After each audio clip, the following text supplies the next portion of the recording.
What if exhaustion feels virtuous precisely because it protects you from the harder question? What is all this effort constructing? What if the praise you receive for carrying every burden has become a medal pinned over the absence of command? One person ends each day depleted and is admired for holding everything together. Another works with less spectacle, quietly creating conditions that will require less carrying tomorrow. Both may possess character, both may serve, but only one is changing what the future will demand. You have earned the right to call yourself reliable. You have answered when others hesitated. You have endured inconvenience, pressure, uncertainty, and fatigue. That matters. The danger is not hard work. The danger is allowing the goodness of work to excuse the aimlessness of work. Service is noble, but service without direction can consume the very strength from which greater service might have grown. Endurance is admirable, but endurance cannot choose a destination. A crowded day can imitate progress. Every hour is occupied. Every demand appears justified. Every completed task is replaced by another that looks equally urgent. You move constantly, saw repeatedly, and fall into bed with convincing evidence that effort was spent. Yet morning returns with the same structure, the same dependence, the same shortage of time, and the same burdens waiting to be lifted again. Ask the residue question. When the motion stops, what remains? Did today create capacity? Did it produce an asset, a skill, a system, a decision, a measure of freedom, or a meaningful step toward a chosen aim?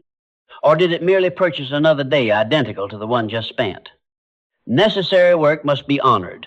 Life contains duties that preserve what is precious. But effort becomes construction only when a definite purpose governs where it goes and what it leaves behind. Therefore, do not treat fatigue as a verdict. Treat it as a signal to investigate. Fatigue may accompany devotion, but it does not certify devotion. It may accompany important work, but it does not prove importance. It may appear beside advancement, but is not advancement itself. Exhaustion proves that effort was spent. It does not prove that a life was built. Soon you will separate the two jobs hidden inside an overloaded day, the labor that maintains the present and the labor that multiplies future possibility. You will not despise the first or romanticize the second. You will examine each major obligation through 4 gates: definite purpose, direction, leverage, and recovery. What serves responsibility will be preserved. What distorts it will be redesigned. What survives only through habit, fear, or borrowed expectation will be released. For now, refuse the easy medal. Do not ask merely, how much did I carry? Ask, what did my carrying make possible? That question is where effort ceases to drift and begins to build. Now name what your effort is doing. Maintenance labor is recurring work whose value lies in keeping a person, home, team, or system functioning today. Meals must be prepared. Messages must be answered. Medicines must be remembered. Floors must be cleaned. Records corrected. Conflicts settled. Promises kept. This labor is not inferior because it returns. Much of what deserves protection survives only because someone faithfully maintains it. But maintenance preserves what exists. Multiplying effort alters what becomes possible. Consider 2 equally reliable people facing the same recurring breakdown. The first intervenes each time, works late, restores order, and earns gratitude. The second also restores order, but then identifies the cause, records the response, teaches another person, and changes the process. One answers today's demand. The other answers it while reducing, redirecting, or improving tomorrow's demand. Reliability belongs to both. Construction begins with the second result. This is the difference between the treadmill and the workshop. The treadmill may provide necessary conditioning. Its repetition can strengthen the runner, and that strength has value. But it does not become a road merely because the pace increases. In the workshop, effort leaves something behind: a reusable system, a developed skill, a clarified decision, a protected resource, a trained helper, a completed asset. The decisive question is not how impressive the motion appears. It is what the motion enables next. Apply that distinction without contempt. An inbox may require daily attention, that is maintenance. Establishing rules that prevent every message from becoming an emergency is multiplication. A household routine may require repeated care, that is maintenance. Creating a shared rhythm that distributes the care and reduces confusion is multiplication. A team crisis may demand immediate rescue, that is maintenance. Turning what was learned into clearer roles and repeatable guidance is multiplication. Do not make the opposite error and worship only what is visible. Planning can look like delay. Learning can look unproductive. Recovery can look like withdrawal. Patient groundwork can seem motionless beside frantic activity. Yet each may be constructive when governed by a definite purpose and accumulated toward a usable result. Invisible effort is not automatically valuable, but neither is visible strain automatically productive. Purpose decides. A responsible life needs maintenance. A directed life must also reserve effort that multiplies. You are not guilty because worthy duties return. Care often returns because life continues. But you must not allow every returning demand to consume the strength needed to improve the conditions under which you serve. Now prepare to examine your own labor by function, not appearance. List what repeats. List what prevents repetition. List what preserves the present and what enlarges the future. Once these obligations are named, they can no longer govern from concealment. They can be brought forward, one by one, and tested. Do not begin with a calendar. Begin with the hidden contracts that fill it. Beneath visible appointments and assigned duties lie commands you may never have spoken aloud. Always answer, always rescue, never disappoint, never rest while someone else is waiting. These commands consume real hours, yet they often escape examination because they have fused with your identity. You cannot govern effort that remains concealed inside automatic consent. Build an obligation ledger. Include paid work and care work, emotional availability and household administration, recurring rescues and unfinished promises made to yourself. Record the duties others recognize and the ones no one sees. If it takes time, attention, energy, or recovery from you, place it on the page. Then give every obligation 4 facts. Who benefits from it? What actually happens if it is delayed? How often does it return? Did you consciously choose it, or did you merely continue it? Do not answer according to appearances. A demand may sound urgent because someone has learned to present it urgently. A task may feel permanent because you have performed it for years. Repetition is not consent. Familiarity is not authority. Now separate true duty from borrowed command. Some obligations belong to love, integrity, livelihood, health, or promises freely made. Preserve their dignity. Others were inherited as expectations, adopted as habits, accepted to avoid disapproval, or retained because your competence invited dependence. Still others are rescues performed not because catastrophe is certain, but because fear makes delay intolerable. Name the difference. The person who can carry more is often handed more until capability becomes a mechanism of captivity. This accumulation may be accompanied by fear, worry, anxiety, loneliness, pain, or the burden of perpetual delay, not in every life and not in the same measure, but often enough to deserve honest attention. A promise to yourself is postponed again. Rest becomes suspicious. Improvement waits. You remain available to everyone except the future you intended to build. Here lies the identity trap. Praise for dependability can make overload feel like evidence of goodness. A boundary then feels like betrayal. A delayed answer feels cruel. Asking for help feels like failure. But goodness is not proved by remaining permanently overdrawn. Responsibility does not require blindness to the design of responsibility. Do not erase anything yet. Do not use this ledger as permission for careless withdrawal. The first command is simpler and more demanding. See. See what you chose, what you inherited, what you fear, and what your strength has taught others to expect. An obligation you never examined becomes an authority you never elected. Once the ledger is visible, guilt can no longer keep it beyond judgment. But judgment requires a governing authority. Without one definite purpose to establish rank, every urgent voice will enter the room claiming the throne. then let definite purpose take the chair. Not a grandiose slogan, not a permanent prediction about the whole of your life. A definite purpose is the consciously chosen result this present season is meant to build, joined to the reason that result deserves your strength. Without that declaration, the calendar is ruled by arrival order. The newest request interrupts the oldest promise. The loudest need outranks the deepest value. Pressure says everything must be handled preferably now and preferably by you. Purpose says something different. Everything may deserve consideration, but not everything deserves command. Write one sentence. Name the result you're building. Name the people or values that result will serve. Name the present boundary within which you will pursue it.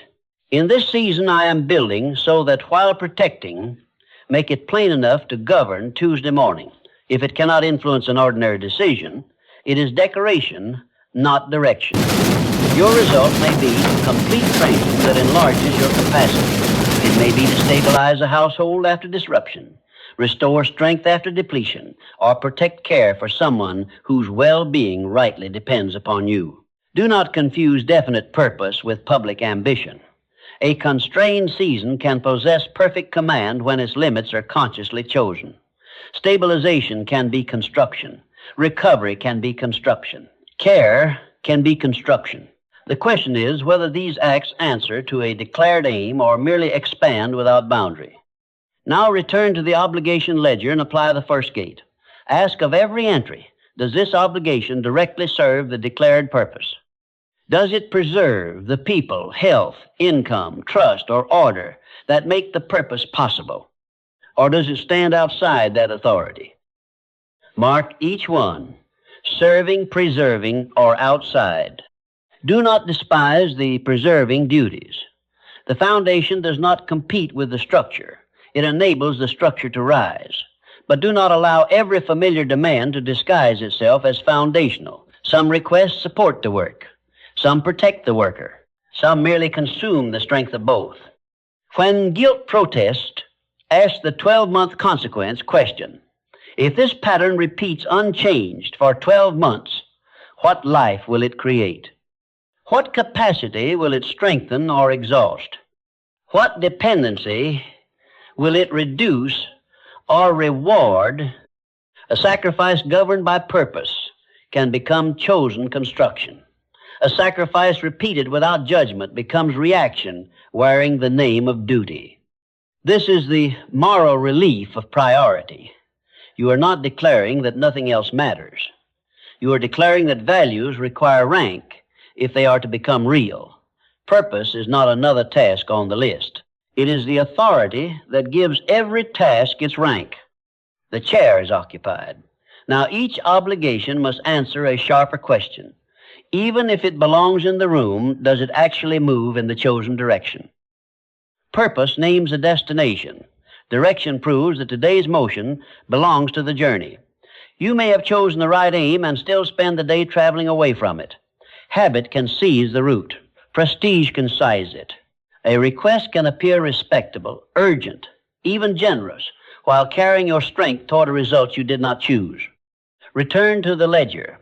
Beside every major obligation, place one directional mark: advancing, supporting, neutral, or opposing. Advancing work moves the chosen result directly. Supporting work preserves the conditions required for that movement. Neutral work consumes capacity without meaningful connection to the aim. Opposing work does more than distract. It weakens the result, damages a protected condition, or strengthens the very pattern your purpose requires you to change. Do not confuse supporting with second rate. The ordinary act that keeps necessary order may serve your direction more faithfully than the impressive assignment that wins approval while scattering your attention. Status is not a compass. Visibility is not alignment. A task may enlarge your reputation and diminish your purpose. Another may involve quiet care, routine administration, or an uncelebrated refusal, yet protect the exact conditions upon which worthy progress depends. Consider the recurring inbox. Answering every message may maintain an appearance of responsiveness. Some replies may protect trust, prevent genuine loss, or deliver information essential to the chosen result. Mark them supporting or advancing, but many messages merely arrive. Their presence does not grant them direction. If you surrender the day to each incoming request, you may become faster at correspondence while the work the day was meant to build remains untouched. Speed cannot rescue a person traveling in the wrong direction. Now apply the vanishing test. If this obligation disappeared, would the definite purpose suffer, remain unchanged, or become easier to pursue? If the purpose would suffer, determine whether the obligation advances it or supports its necessary conditions. If nothing meaningful would change, mark the obligation neutral. If its removal would release strength, restore order, or remove interference, you may be looking at an opposing commitment, however familiar, admired, or loudly defended it has become. Demand a verdict. Do not write important. Important in what direction? Important to whom? Important because of what consequence? Undefined importance is the hiding place by which every task escapes judgment. Name what advances, name what supports, name what circles without a rival, name what pulls you backward. This judgment does not yet tell you how to redesign or release each burden. It tells you what the burden is doing. That knowledge restores command. Your ledger is no longer a pile of demands. It is a map of advance, support, drift, and retreat. But direction alone is not enough. Once an obligation points toward the chosen result, ask the next question. When your effort ends, what remains capable of carrying the work forward? What remains is leverage, not financial power, not cold efficiency, but any result that allows value to continue, repeat, spread, or require less direct effort the next time. Aligned labor may serve the right purpose and still imprison the worker if every benefit disappears the moment the worker steps away. Directed effort becomes multiplying effort when it leaves behind greater capacity than it consumed. Apply the third gate. After this hour is gone, what remains capable of helping tomorrow? Perhaps the remainder is a documented process that prevents confusion. Perhaps it is an acquired skill that improves every later attempt, a decision rule that ends repeated debate, a collaborator prepared to carry part of the responsibility, a resource that can be used again, an asset brought to completion, or a routine redesign so that necessary work no longer depends upon constant improvisation. Leverage does not always look impressive. Sometimes it is merely one decision made clearly enough that it never has to be made from chaos again. The person who repeatedly rescues the same team emergency may be loyal, capable, and exhausted. The person who resolves the emergency, records the remedy, identifies the trigger, and prepares someone else to respond has added multiplication to loyalty. The next disruption may still require attention, but it no longer requires the same confusion, the same dependence, or the same solitary hero. The same law belongs in care. When each appointment, errand, or handoff must be improvised, devotion pays the cost of disorder again and again. A shared routine, visible schedule, or agreed division of responsibility does not make care mechanical. It protects care from avoidable confusion so that human attention can remain available for what no system can replace. Do not turn this principle into another cruelty. Some duties cannot be optimized away, and they should not be. Presence cannot always be delegated. Grief cannot be batched. A person who depends upon your tenderness is not an inefficiency to eliminate. The command is not to force every responsibility into a machine. The command is to add multiplication wherever good design can reduce needless repetition and preserve strength for the irreducibly human. Choose one high-frequency obligation from your ledger. One. Then prescribe a single conversion. Simplify it. Systematize it. Teach it. Batch it. Or finish the root cause that keeps summoning the same response. Do not redesign your entire life in imagination. Leave one useful remainder in reality. This is how overload begins to yield. Not through heroic endurance alone, but through construction that reduces the need for heroics. Work multiplies when its result continues after the worker stops. But beware, a process built by consuming the person who must sustain it is not durable capacity. Before you celebrate what the work leaves behind, ask what the work leaves within you. Leverage must now face the final gate, recovery. What if waiting until every duty is finished is the very rule that guarantees you will never recover? Recurring obligations do not announce a final hour. They return with mourning, with need, with responsibility, with the ordinary continuation of life. If restoration is permitted only after nothing remains, then restoration has been forbidden under the respectable name of discipline. Reject that bargain. Recovery is not the reward for finishing the work. It is part of the machinery by which worthy work continues. This does not mean escape. Escape avoids command. It abandons the decision, numbs the discomfort, or leaves consequences for another person to carry. Recovery does the opposite. It restores your ability to choose, attend, respond, and persist. One withdraws from responsibility. The other prepares you to fulfill it without becoming reckless, resentful, or hollow. Now apply the fourth gate to every major obligation. Ask, if this pattern continues, will it preserve enough attention, emotional steadiness, time, and physical capacity for me to continue responsibly? Not perfectly, not without fatigue. Worthy effort may demand sacrifice, and difficult seasons may narrow every margin. But a demanding season is not permission to make depletion permanent. Name the reserve each obligation consumes. Does it scatter attention? Does it require constant emotional restraint? Does it occupy every unclaimed hour? Does it leave the body without a reasonable opportunity to regain strength? Then examine the schedule.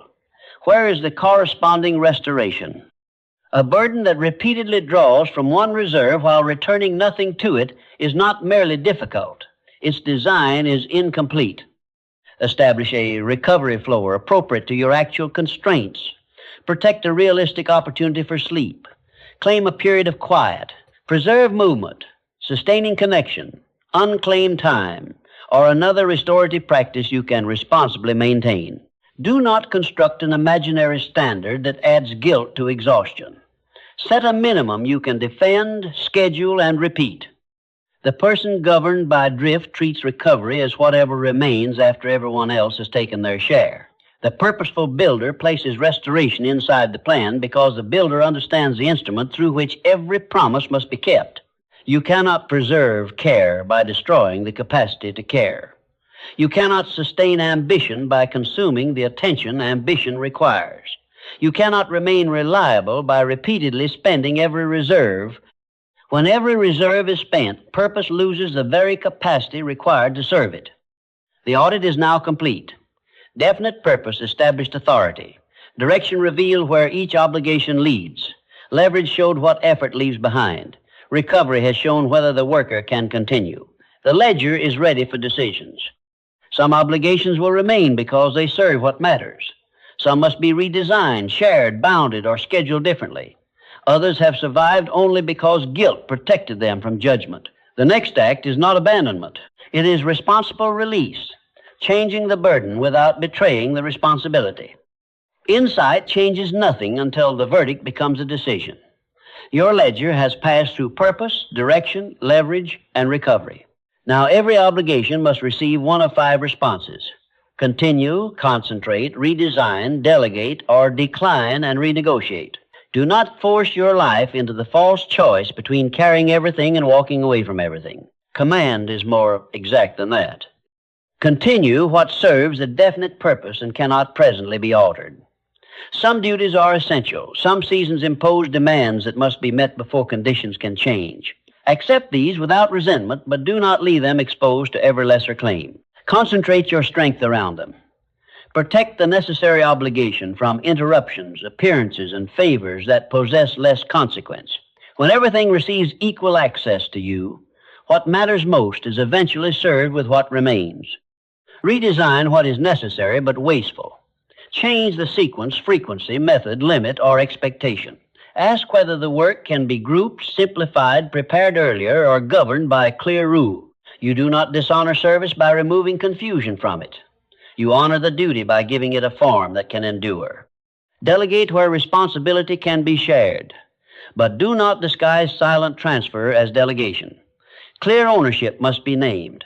Preparation must be given. Authority must match the assignment. Consent must replace assumption. If you merely place your overload upon another unprepared person, you have not solved the design, you have moved its damage. Decline or renegotiate what stands outside purpose and carries tolerable consequences. Withdraw from the meeting that no longer requires you. Revise the deadline whose original terms are no longer honest. Refuse the recurring request that has become an automatic claim upon your time. But where dependence, contracts, safety, or serious promises are involved, sequence the change. Give notice. Build a handoff. Secure the essential condition. Responsible release faces consequences and arranges for them. Abandonment leaves them for someone else to discover and expect guilt to speak. Discomfort after a boundary does not prove the boundary is wrong. It may only prove that an old expectation has been interrupted. Judge the decision by purpose, consequence, fairness, and sustainability, not by the first emotion that follows it. Within 24 hours, make one strategic release. Begin one necessary conversation. Revise one deadline. Remove one meeting. Establish one shared routine. State one clear no. Choose the act that returns meaningful capacity without deserting legitimate responsibility. The purpose of release is not to carry less merely for comfort. It is to carry what matters in a form that can continue. But reclaimed capacity will not remain unclaimed for long. Before urgency repossesses it, assign it to a daily and weekly rhythm of construction. The space you recover must receive an assignment, or it become another vacancy into which old demands return. Begin the day before arrival order begins governing it. Read your definite purpose sentence, aloud or in silence. Then name one construction result for that day, one completed piece, clarified rule, practiced skill, settled decision, or usable improvement that will remain after the effort is over. Do not merely promise to make progress. Define the residue. Now protect the construction block. It may be an hour, but do not worship the number. In a constrained season, it may be 30 minutes. On another day, it may be longer. What matters is that its purpose is explicit, its boundary is defended, and it begins before discretionary maintenance expands to occupy every available space. A block without a named result invites wandering.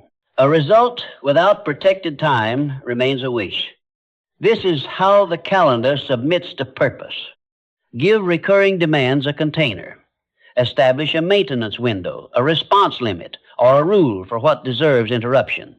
Let necessary responsiveness enter through a door rather than removing the walls. Attend to what must be preserved, but refuse to make universal availability your standard. Maintenance has dignity. It does not require dominion. Then schedule the recovery floor. Place it inside execution, not beyond it.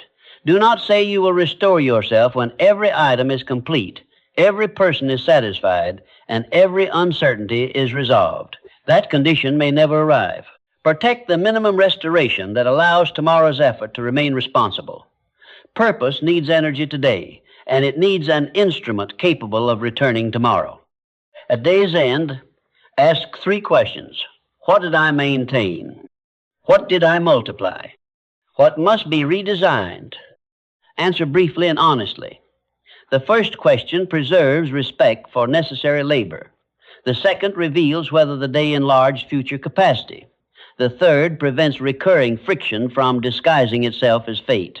A day examined can teach the next day how to improve. Once each week, return to the obligation ledger. Pass the major entries again through definite purpose, direction, leverage, and recovery. Conditions change. Duties grow, shrink, and reveal hidden costs. Choose one leverage conversion, something to simplify, teach, systematize, settle, or make reusable. Then make one deliberate decision.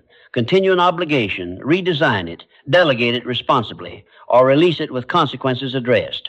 One decision each week is enough to prevent insight from becoming ceremony. Do not wait for visible success before calling yourself disciplined. Repeated observance is evidence. Each protected block declares what governs you. Each bounded demand declares what does not. Each scheduled recovery declares that continuation matters. Each weekly decision proves that your strength is under command. A definite purpose becomes real when the calendar repeatedly casts a vote in its favor. Protect construction before applause, before certainty, before the finished result appears. You become a purposeful builder by building on purpose again and again and again. Exhaustion no longer receives a medal merely because it spent everything. Governed construction does. The highest proof of hard work is not that you ended empty, but that worthy effort produced order, capacity, and something durable enough to meet tomorrow. The perpetual rescuer remains essential to every recurring failure. Confusion summons them. Disorder depends upon them. Their reliability is real, but the conditions surrounding it never improve. The purposeful builder serves differently. This person answers the immediate need while establishing clearer standards, stronger capability, and shared responsibility. One form of service keeps proving how much a person can carry. The other enlarges what people can carry together. Do not devalue maintenance. Necessary care, administration, repair, and protection keep life intact, but distinguish labor that preserves from effort that multiplies. Know when you are sustaining what matters, and know when you are creating a result that will continue to serve after the hours past. Both may be honorable. Only command can give each its proper place. Name the purpose. Mark the direction. Demand a useful remainder. Protect recovery. Redesign the burden. Reserve the next building block. Let every major obligation face the four verdicts. Does it serve or preserve your definite purpose? Does it advance, support, circle, or oppose that purpose? What capability, clarity, system, or completed result remains afterward? Can the pattern continue without consuming the person responsible for continuing it? These questions do not release you from duty. They release duty from confusion. Then choose the proper response. Continue what must remain. Concentrate strength around what matters most. Redesign what is necessary but wasteful. Delegate with consent, preparation, and authority. Decline or renegotiate what no longer deserves command, while addressing legitimate consequences. Reliability does not require preserving every burden in its worst form. Better governed effort may produce steadier service because it depends less upon collapse, improvisation, and emergency. It can make promises more durable, care more attentive, work more transferable, and responsibility more honestly shared. This is not a guarantee of ease. It is a refusal to make disorder the permanent price of devotion. Now act. Write your purpose sentence. Circle one obligation. Give it four verdicts: purpose, direction, leverage, recovery. Choose its response. Then schedule the next construction block before another demand claims the space. Tonight, examine what you preserved, what you multiplied, and what requires redesign. This week, convert one repeated effort into lasting capacity and make one deliberate ledger decision. You are not given strength merely to survive recurring burdens. Use it to create conditions in which worthy effort accumulates. Reliability need not mean carrying everything. It can mean building a life in which what matters is carried well. Become that builder.